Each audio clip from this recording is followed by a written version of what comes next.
message is that passion is very much welcome here. Let's go to Barcelona, and Daniel, if you would pick up the 2 points I raised, but any of the other questions that you think are interesting to comment on. Yeah, thank you. Yeah, I'm going to try to answer one question you asked us, and I think on my answer there's going to be answer for 2 or 3 of the other ones. Okay, we've changed in 10 years. Now we are in a very important moment because we're passing from the migration policies, from the reception policies, from the origin to a new period to say, okay, now it starts important thing here, and we pass from talking about migration policies, and we're talking now about managing diversity and mobility in our city. So we've got 2 plans. First one is the migration policies plan. It was a few years ago. It was with a political consensus of all the parties on our city, and that's very important for us and for my job. But last year, we built what we call the Intercultural Barcelona Plan with the collaboration of more than 3,000 actors of the city, more than 200 local associations. We built a network of people thinking, working on the neighborhoods, on the schools, on the professional, on the culture sectors, talking about how do we want to live in this context, and how do we foster interaction, positive interaction in this context, guaranteeing equality, rights and duties and social opportunities, having a positive discourse on diversity, facing complexities as well, but taking advantage of diversity. This is a global strategy plan, long-term, 15 years, and it includes basically all the areas of the municipality, and basically most of them that not usually dealing with these issues, like economic development area or urban planning area. What about interculturality seen from the people who are in the urban planning area or economic development? And this is for us now very like our story of the future is like this plan. And for example, strategies working towards indigenous population of Thactons, this is very important now with the crisis, with people saying, you know, how do you deal with the negative discourses on this? We are, for example, one of the questions we did on this plan to all the city was, what things facilitates positive interaction among citizens, no? And what makes difficult this interaction? And to the answer to what makes difficult, most of the people, 50% of the people, answered the subjective elements, okay? The ignorance, the stereotypes, rumors, cliches, blah, blah, blah. So one of the 10 points of our Decalogue, Intercultural Decalogue Barcelona, is having a huge work to fight these cliches, these topics, these rumors. So now we're building a city strategy against rumors, with all these actors in the city, with artists who are doing kind of comics, for example, videos, wherever, saying, okay, people say migrant people, they don't pay taxes on the local shops or blah, blah, whatever, no? So let's put the real information in a way that it really gets to the people, not like in a very, like, you know, document with many words that nobody's going to read, but trying to find good, you know, and direct communication and products. And that the budget, it's obvious that we are in a very difficult moment now. But I think in these moments, it's when it comes up if this issue is a real priority or not in terms of political. So in terms of leadership, now I'm lucky because for our mayor, this is an important thing. Okay, because otherwise. I mean, this is the first thing. Let's talk, you know, like, this is the first thing. So, and if it's a priority, at least our budget, it hasn't been cut this year.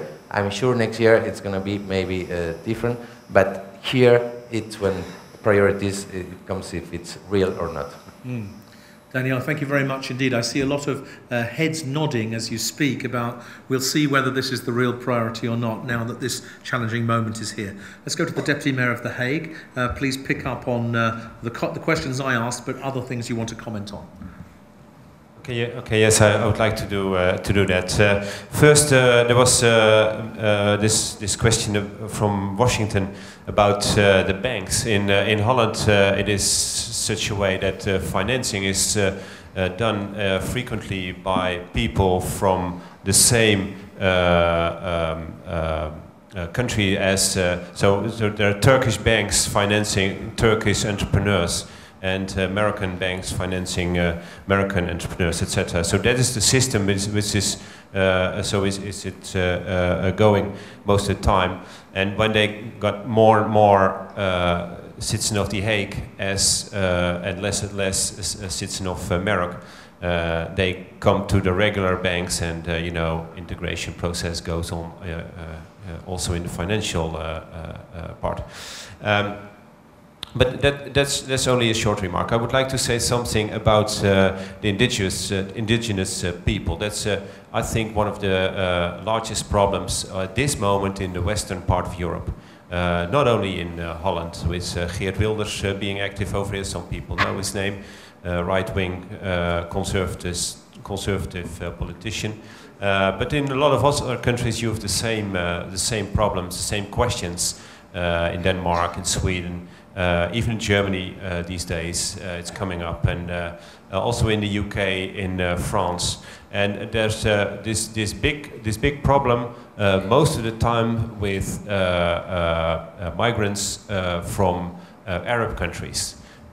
Most of the time they arrived in the 70s and 80s, and most of the time they did not follow the integration process by the book completely, so they're living relatively isolated, and especially the first generation, and it are relative big groups. So that is something a big challenge for Western Europe countries and cities, because the indigenous people are getting at a level that they do not accept it anymore. And that is really a challenge, because the reflex on that issue is easily that you say, well, we shut our doors and there's no one allowed to enter anymore in our country. But that's not an answer to the question, because we are living in a world which gets more and more a global village, and you have to cope with that aspect too. So shutting down the door of the city or of the country, that's not the answer. But there is a stream, and the stream is getting bigger and bigger also in Holland, who has that kind of answer as the answer for the solutions we are for the problems we are dealing with. So I think we have to change the story. I think we have to pick new arguments about migration, to have new insights of how to deal with it. And first of all, it starts by saying, yes, you are right, the integration process of that group didn't get well this far. So do not deny the feelings of the people, otherwise it's getting worse and worse. Do not deny, but deal with these feelings. Try to understand how they exist, and try to get solutions. So name it, frame it, and solve it as a kind of thinking for these problems of integration process of the past. It was a question of Crystal, I think, from Germany. So I think those two are linked very much together. And yes, we need new insights, and yes, we need new ways of talking about migration. And that is one of the reasons I'm very interested in the ways it's also is done in New Zealand, because what I hear of your discussion, you try to make it broad and see all the pros and the cons, and show all the pros and the cons of the process. So that's a very interesting way. You do not have a past as much as we do have that past, so maybe it's more easy to do it that way, but it can be very refreshing and interesting for Europe too. Great, thank you very much indeed. Sir Richard Leese from Manchester. Start with, I think, the questions that relate migration to recession, fiscal issues, and so on. And I think that underlines what's, I think, been the tone of most of the questions and indeed most of the discussions, which is an underlying element of migration being a problem, migration being a difficulty. And I think, first of all, I think I'd want to challenge that and go back that the majority of migrants who, international migrants, because there's migrants from elsewhere within the UK, the majority of international migrants who come to my city, they are students or economic migrants. They come to a cosmopolitan city, similar to some of the others, where in our schools we have over 150 different first languages spoken. They come, they rent a house or they buy a house, they have a job, they pay taxes, they are net contributors economically, socially and culturally to the city. They're not a problem, they're not an issue, they just live like everybody else, and from the point of view of the city authorities, we don't particularly notice them in any way that's distinctive from anybody else who lives in the lives within the city. So, in that sense, it is almost entirely positive. I say almost entirely positive because even that positive migration has given the odd challenge. For example, in areas where for years we were closing schools because of declining populations, we're now having to build schools because we haven't got enough school places. But I have to say, that is the sort of problem, as a city leader, I like to have. We need rather more of those problems. So that's the majority. I think the majority of the impact of migration.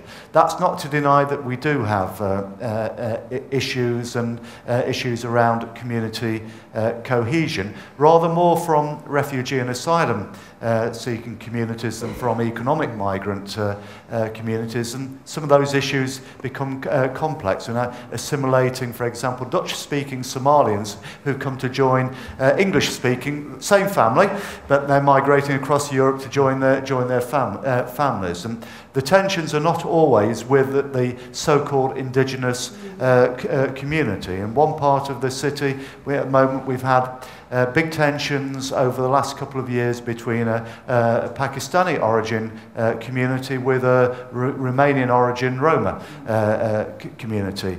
Another part of the city, we have had tensions between Somalian communities and Afro-Caribbean communities, and I put those into the plural quite deliberately because neither of those are simple homogeneous communities. And then we do have areas where, and it's, I think, sort of areas that have been referred to by at least one of the speakers, which are not the traditional areas of immigrant communities, where we have new black communities moving into areas that have been predominantly white communities. And again, the city is becoming increasingly diverse, not just in the range of the populations, but the areas in which those populations will live. Indeed, there is probably now not a single part of the city that is mono-ethnic, and every single bit is now a diverse community. How we respond to that, and there are issues around community cohesion, people living happily together, about service provision. First of all, we do a lot of work on how we monitor what's happening within our communities. So we do have a community cohesion perception monitoring tool, and we also have a community cohesion typologies report, understanding change as it takes place and being able to intervene if necessary. And where does, it's one of your questions, Greg, where does the leadership come from for that? Well, the leadership does come from the City Council, it comes from the elected authority, but the elected authority brings together the whole of the public sector, it brings together the third sector, brings together faith group organisations, and actually faith groups play an enormous role in all of this. Bring those together in formal structures. It's not just on an ad hoc basis. And where we do have particular issues to address in particular neighbourhoods, it's the City Council that will bring together what are always multifaceted teams, multidisciplinary teams, including the communities themselves, in order to be able to address issues as and when they arise.